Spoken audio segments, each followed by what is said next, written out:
Hello guys, मैं राजन जायसवाल। मैं आपके लिए आज एक चैप्टर लेकर आया हूँ 12th क्लास का, जो कि सीबीएसई, आईसीएसई या वेस्ट बंगाल बोर्ड किसी के लिए भी एप्लीकेबल हो सकता है। चैप्टर का नाम है करंट इलेक्ट्रिसिटी। थोड़ा सा स्टार्ट करने से पहले मैं चैप्टर का चैप्टर क्या है इस बारे में थोड़ा सा हल्का सा इंट्रो दे देता हूँ। करंट के बारे में हम लोग जानते हैं, ठीक है। हम लोग सब जानते हैं कि करंट क्या होता है, व्हाट इज करंट, ठीक है। एक वायर के थ्रू, मटेरियल कंडक्टिंग वायर के थ्रू फ्लो करता है, ये तो हम लोग देखे ही हैं। लेकिन एक्चुअली ये होता क्या है, मेरे ख्याल से सबको अधिकतर पता ही होगा। एक्चुअली यहाँ पर जिस करंट हम लोग बात करेंगे वो मेनली हम लोग करेंगे कंडक्टर के थ्रू, ठीक है। और कंडक्टर में जो मेनली आपका करंट होता है वो कैसे फ्लो करता है? करंट फ्लो करता है ड्यू टू, ठीक है, flow of electrons, due to flow of electrons, electrons के कारण, क्योंकि कंडक्टर में बहुत ज्यादा फ्री इलेक्ट्रॉन्स होते हैं, ठीक है। जब हम एक किसी भी कंडक्टिंग वायर हो या कोई भी कंडक्टिंग बॉडी हो, अगर उसके अक्रॉस में एक पोटेंशियल डिफरेंस डेवलप करेंगे तो उस पोटेंशियल डिफरेंस के कारण जो इलेक्ट्रॉन्स होते हैं वो क्या करेंगे, एक पॉइंट से दूसरे पॉइंट तक मूव करेंगे। हम लोग देखेंगे उसके बारे में डिस्कशन में। इसी कारण से क्या होगा, करंट फ्लो करेगा। हम लोग उसको देखेंगे।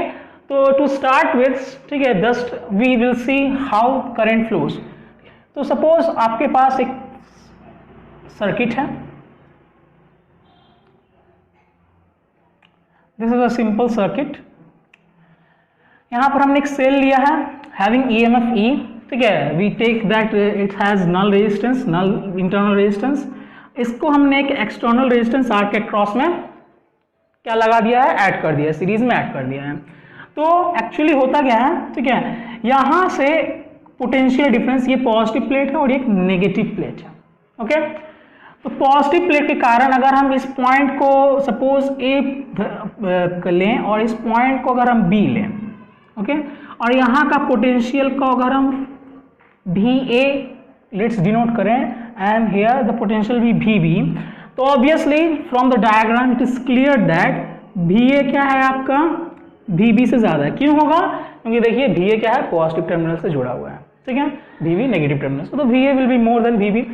तो इसलिए क्या होगा, इस सर्किट में एक सिंपल सर्किट हमने बनाया है, इसमें एक करंट फ्लो करेगा फ्रॉम ए टू बी, ठीक है, और ये कंप्लीट, ये करंट क्या होगा, पूरा सर्किट में मूव करेगा, ठीक है। Let's say the I amount of current is flowing through this circuit, ठीक है। यहाँ पर एक सेल है जिस कारण से एक आई अमाउंट ऑफ करंट हुआ है। तो करंट का डायरेक्शन क्या होगा, current flows from point A to point B. क्यों फ्लो कर रहा है? क्योंकि पोटेंशियल एट ए क्या है आपका, ज्यादा है विथ बी के रिस्पेक्ट में, ठीक है। करंट के बारे में थोड़ा सा अगर हम लोग बोले तो एक्चुअली ये होता क्या होता है, एक्चुअली ये होता क्या है, तो करंट का जस्ट एक सिंपल अगर हम फॉर्मूला पहले देखें, ठीक है, तो सिंपल एक फॉर्मूला अगर उसका देखें हम, तो करंट को हम लोग आई से अगर डिनोट करें तो एक्चुअली होता क्या है, इसको हम लोग सिंपली कह सकते हैं, we can simply say that it is the rate of change of charge, ठीक है, rate of change of charge. मतलब क्या हो सकता है, हम क्या बोल सकते हैं आपको कि करंट क्या है एक्चुअली, तो current is defined as the amount of charge, ठीक है, dq flowing through a conducting wire। हमने पहले ही कहा था कि हम इस चैप्टर में मेनली कंडक्टर के बारे में डील करेंगे।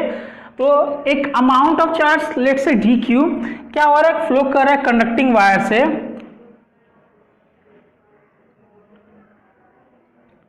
Per unit time. तो करंट क्या होता है, करंट एक्चुअली होता है कि अमाउंट ऑफ चार्ज, ठीक है, जो कि एक वायर से फ्लो करता है किसी यूनिट टाइम में, ठीक है। अगर टाइम 1 ले लेंगे, क्या हमने कहा, हमने यूनिट टाइम कर दिया, तो dt क्या हो गया, 1 हो गया, तो I इक्वल टू क्या हो गया, dq हो गया। याद करने का जरूरत ही नहीं है, याद करेंगे तो याद करते ही रह जाएंगे, इसलिए याद करना नहीं, ठीक है। क्या है, देखो फिर से बोल दिया जा रहा है, dt क्या है आपका, dt इज टाइम, यहाँ पर q क्या है आपका, q is charge, Q is charge, T is time. तो मैंने क्या ले लिया है, टाइम को, ठीक है, यूनिट ले लिया, यानी dt विल बी 1, तो I will be equal to dq which is the amount of charge.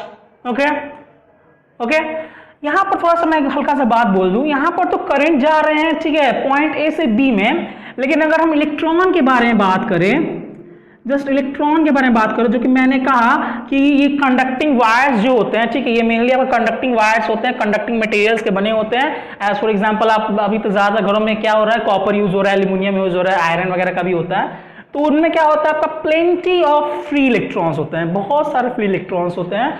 तो उस फ्री इलेक्ट्रॉन्स के कारण, ठीक है, due to this free electrons this current flows.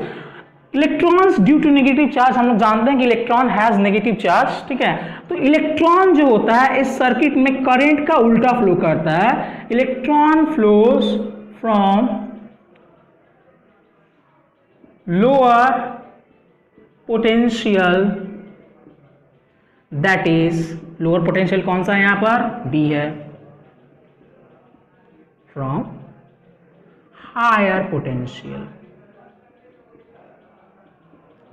From higher potential, जो कि क्या है आपका ये। तो करंट जा रहा है, याद रखिए इस सर्किट में, थोड़ा सा ये कॉन्सेप्ट हल्का सा छोटा सा कॉन्सेप्ट है, ठीक है, एग्जाम के लिए उतना जरूरी नहीं है, बट ठीक है आप पढ़ रहे हैं तो उसके बारे में थोड़ा जानना जरूरी है। तो यहां पर करंट जो होगा वो ए से बी की तरफ जाएगा, क्योंकि point A is connected with the positive terminal of the cell, while point B is connected with the negative terminal of the cell. So potential at the point A will be greater than potential at the point B. So ठीक है, current will flow from higher potential to lower one, electron flows oppositely, why, because electron carry negative charge. ठीक है, हम लोग अगर जाएंगे next chapter में, एक चैप्टर है आप लोग का सेमीकंडक्टर, उसमें देखेंगे कि उसमें इलेक्ट्रॉन्स के अलावा होल्स भी होते हैं जिनको धरा था कि वो पॉजिटिवली चार्ज होते हैं, तो उनके डायरेक्शन में करंट फ्लो करता है। लेकिन यहाँ पर करंट का डायरेक्शन और इलेक्ट्रॉन का डायरेक्शन अपोजिट होता है। ठीक है, करंट अगर इस डायरेक्शन में जा रहा है, electron will goes in this direction. Okay, clear है आपको? ठीक है, क्लियर है इतना सारा बात। यहाँ पर जो सर्किट में जस्ट हमने क्या करंट और इलेक्ट्रॉन्स के डायरेक्शन के बारे में बताया, कहाँ से कहाँ करंट फ्लो करेगा, क्यों फ्लो करेगा, इलेक्ट्रॉन्स क्यों फ्लो करेंगे, दोनों का डायरेक्शन अपोजिट क्यों होता है। और यहाँ पर जस्ट हमने एक सिंपल एक करंट का एक फॉर्मूला लिखा, nothing else, I equal to D Q by D T. यहाँ पर हमने dt को क्या ले लिया, आपका 1 ले लिया, और q को हमने, ठीक है, I के साथ कंपेयर कर दिया। ठीक है, I जब dt 1 हो जाएगा तो क्या हो जाएगा, q आपका I के बराबर हो जाएगा। दैट्स इट, और इसमें ज़्यादा कुछ मैंने कहा नहीं। ठीक है, डिटेल में मैंने उतना गया नहीं। तो लेट्स डिस्कस फर्दर।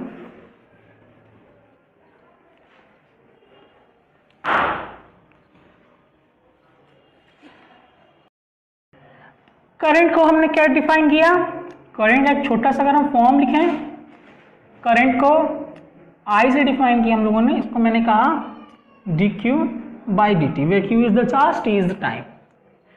छोटा सा यूनिट्स हम लोग डिस्कस कर लेकर यूनिट्स देख लिए जाए। हम लोग ऐसा यूनिट बस डील करेंगे, ऐसा यूनिट के बारे में हम लोग ज़्यादा इंटरेस्टेड रहेंगे। तो कुछ फिजिकल क्वांटिटीज़ हैं, उनके थोड़ा सा यूनिट्स हमको पता होने चाहिए, मेरे ख्याल से बच्चों को पता होंगे ही, मेरे ख्याल से बच्चों को पता होगा ही। तो क्वांटिटीज़ क्या क्या हैं, सपोज आपका यहाँ पर हमने कहा चार्ज, तो चार्ज का ऐसा यूनिट क्या होता है, कूलम। ओके, टाइम का तो जनरली सबको पता है, टाइम का तो सेकंड होता है, छोटे मोटे चीज तक को पता ही है। हम लोग जिसमें नया चीज डालेंगे उसके बारे में देखेंगे। करंट, करंट का ऐसा unit, we will deal only about ऐसा यूनिट, ठीक, हम सीजीएस के बारे में बात नहीं कर रहे हैं। करंट का ऐसा यूनिट आपका हो जाएगा एम्पियर। कूलम को अगर हम कैपिटल सी से लिख सकते हैं, ठीक है, एम्पियर को कैपिटल ए से भी लिखा सकते हैं। और एक टिप इसमें आएगा पोटेंशियल, पोटेंशियल इसका यूनिट क्या होगा, पोटेंशियल बोलिए या पोटेंशियल डिफरेंस या ईएमएफ, इन तीनों का जो यूनिट होता है वो आपका होता है वोल्ट, कैपिटल वी से लिख सकते हैं। तो यहां पर करंट को मैंने dq बाई dt लिखा है, तो चार्ज का तो यूनिट हो गया आपका कूलम, और टाइम का यूनिट हो गया सेकेंड। तो कूलम पर सेकेंड को हम लोग क्या कहते हैं, एम्पियर भी कहते हैं। तो एक ऐसा क्वेश्चन भी आ सकता है, ठीक है, which physical quantity has the unit coulomb per second, तो इट्स करंट, ठीक है, कूलम पर सेकेंड को एम्पियर भी कहा जाता है। डायमेंशंस अगर देखा जाए, डायमेंशंस हम लोग जानते हैं कि किसी भी डायमेंशन, मैंने हिंदी में उसको शायद बीमा कहते हैं। डायमेंशंस में क्या होता है, आपको उसका विद इन थर्ड ब्रैकेट में करंट के डायमेंशन के बारे में बात करें तो करंट के डायमेंशन या तो आप कैपिटल आई ले सकते हैं या ए ले सकते हैं। बहुत सारे बुक में कैपिटल आई से भी प्रीफर किया जाता है, बहुत सारे बुक में कैपिटल ए से भी प्रीफर किया जाता है। हम लोग आई लेकर स्टार्ट करेंगे। ओके, तो करंट के बारे में मेरे ख्याल से थोड़ा सा कंप्लीट हुआ। तो करंट क्या होता है, इलेक्ट्रिसिटी बाद में आते हैं। करंट क्या होता है, तो करंट होता है मैक्सिमम, एक्चुअली क्या होता है, फ्लो ऑफ चार्ज कैरियर्स, ठीक है, through a sectional cross sectional area of a wire in a given certain given time. Okay, तो ये हुआ हमारा, थोड़ा सा इसको आप नोट करते हुए चलिएगा। अगर आपको ये थोड़ा सा ज़्यादा फास्ट लगे तो वीडियो को हल्का सा पॉज करते हुए देखिए।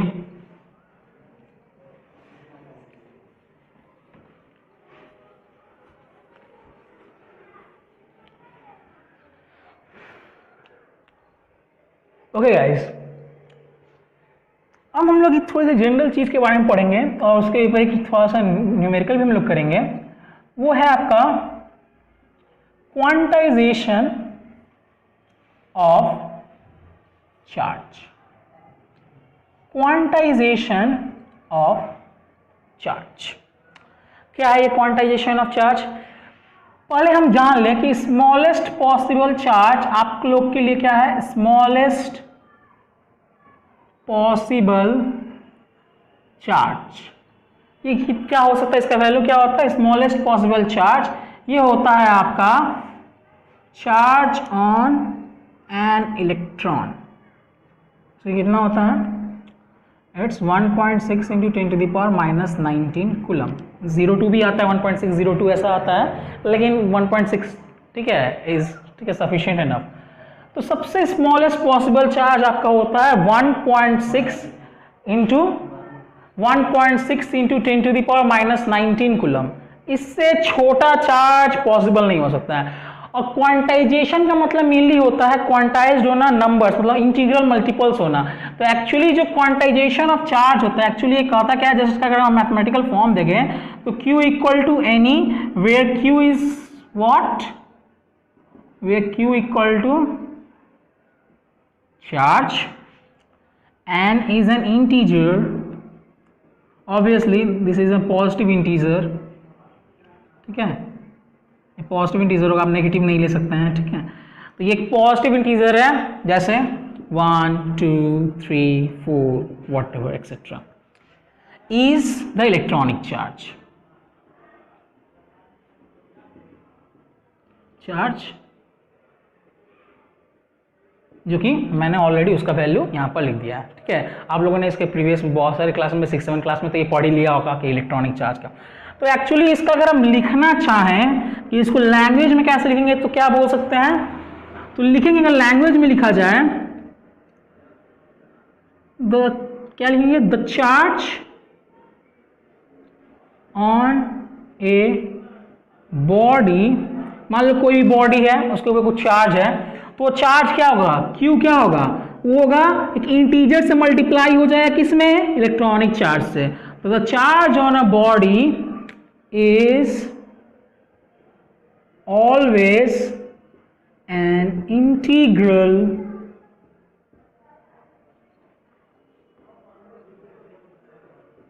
multiple of electronic charge. The charge on a body is always an integral multiple of charge on an electron. मतलब इलेक्ट्रॉन का चार्ज जो भी होगा उसका इंटीग्रल मल्टीपल। मान लीजिए आपके पास एक बॉडी है, ठीक है, सपोज आपके पास एक ये बॉडी है, इसमें आपने सपोज 1000 इलेक्ट्रॉन्स रखे हुए हैं, इसमें ये बॉडी क्या 1000 इलेक्ट्रॉन्स, ठीक है, एक्चुअली बहुत ज़्यादा होता है, मैंने जस्ट एक फिगर ले रहा हूँ छोटा सा। 1000 इलेक्ट्रॉन्स होंगे तो इस बॉडी पे टोटल चार्ज कितने हो जाएंगे, इस बॉडी पे टोटल चार्ज n 1000 हो गया, तो 1000 इंटू ई, यानी 1000 इंटू ई को यहाँ पर ये वैल्यू है उसे मल्टीप्लाई कर देंगे तो 1000 टाइम्स ई अगर हो जाएगा, यानी कितना आ जाएगा पास 1.6 इंटू 10⁻16 कूलम, ठीक है। इस ई का वैल्यू यहाँ बैठा कर आप कर सकते हैं।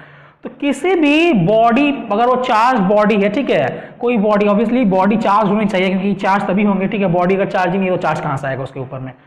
तो जो भी बॉडी अगर चार्ज कंटेन की हुई है उस पे जो चार्ज होता है उसका, ठीक है, जो उस पे चार्ज होता है वो क्या होता है, integral multiple, n is the integer, integer मतलब वही 1 2 3 4 जानते हैं हम लोग, उसका इंटीग्रल मल्टीपल ऑफ क्या, इलेक्ट्रॉनिक चार्ज, ठीक है।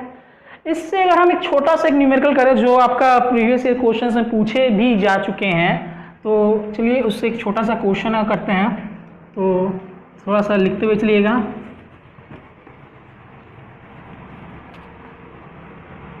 चैप्टर का नाम ही मिट गया, कोई बात नहीं, चैप्टर का नाम होना चाहिए।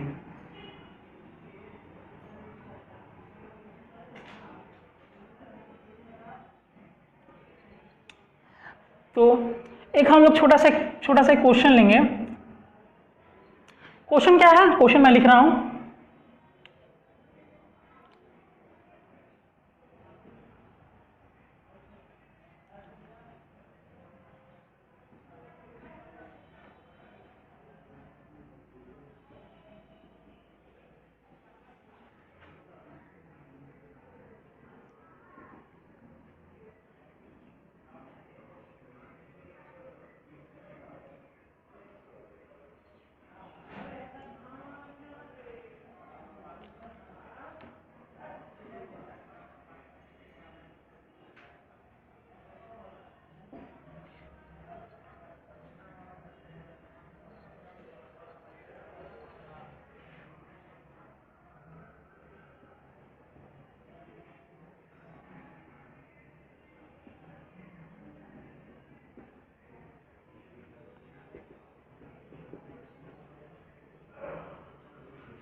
क्या लिखा है मैंने कि हमको फाइंड आउट करना है, क्या फाइंड आउट करना है, नंबर ऑफ फ्री इलेक्ट्रॉन्स। मतलब मैं जो वहां पर Q इक्वल टू एन ही लिखा था, तो ये तो ई हो गया, यहाँ पर एन क्या था, वही नंबर था। हमने जो बोला कि मान लीजिए वो बॉडी पे 1000 इलेक्ट्रॉन्स है तो उस पर एन का वैल्यू कितना हो जाएगा 1000, तो नंबर ऑफ फ्री इलेक्ट्रॉन्स यानी वो एन ही फाइंड आउट करना है हमको। किसके लिए फाइंड आउट करना है, required to form a current of 1 ampere. यानी मेरे पास अगर हम इसको सॉल्व करने जाएं तो मेरे पास क्या दिया हुआ है, मेरे पास दिया हुआ है कि मेरे को करंट कितना चाहिए, मेरे को करंट चाहिए 1 एम्पियर, ओके। एक कंडक्टिंग वायर से, चलिए हम लोग बोले बाबा हम कंडक्टर के बारे में बात कर रहे हैं यहाँ पर, 1 सेकेंड टाइम इंटरवल में चाहिए, यानी आपका टाइम अगर कितना हो जाएगा, टी के बारे में लिया जाए तो टी कितना हो जाएगा 1 सेकेंड, टाइम इंटरवल अगर बात की जाए तो 1 सेकेंड हो जाएगा।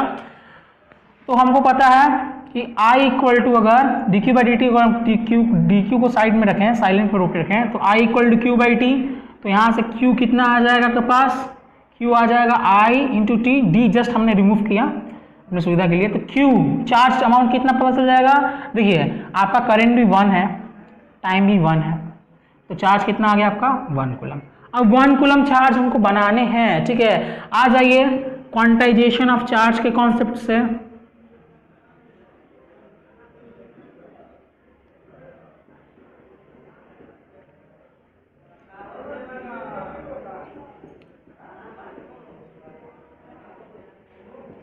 आ जाइए उसके कॉन्सेप्ट से।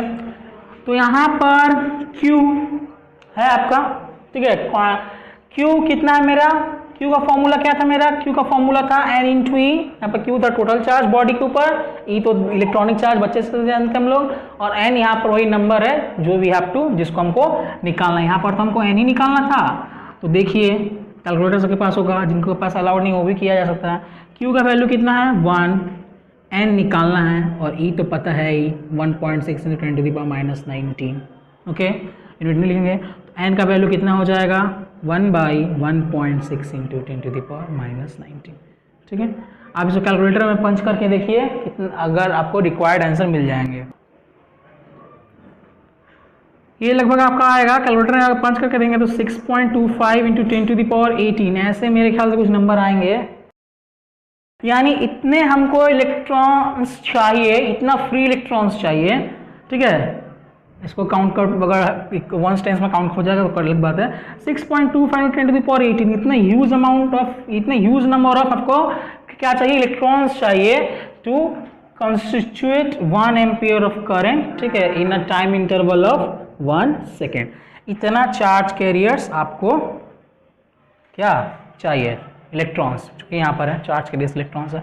तो इतना नंबर ऑफ इलेक्ट्रॉन्स अगर किसी कंडक्टिंग वायर के यूनिट क्रॉस सेक्शनल एरिया से 1 सेकेंड के लिए, ठीक है, 1 सेकेंड में इतना नंबर्स ऑफ इलेक्ट्रॉन, मान लीजिए आपका एक वायर है जिसका क्रॉस सेक्शनल एरिया है, तो इतना इस वाले पार्ट से क्रॉस सेक्शनल एरिया से अगर ये यूनिट हो, क्रॉस सेक्शनल एरिया अगर यूनिट हो और टाइम हमने बोल दिया कि 1 है, तो इतना इस कंडीशन को फुलफिल करते हुए अगर इससे 6.25 इंटू 10⁻18 इलेक्ट्रॉन्स अगर फ्लो आउट कर जाए 1 सेकेंड में, तो उस वायर से हम कहेंगे कि कितना करंट जा रहा है, उस वायर से करंट जा रहा है आपका 1 एम्पियर।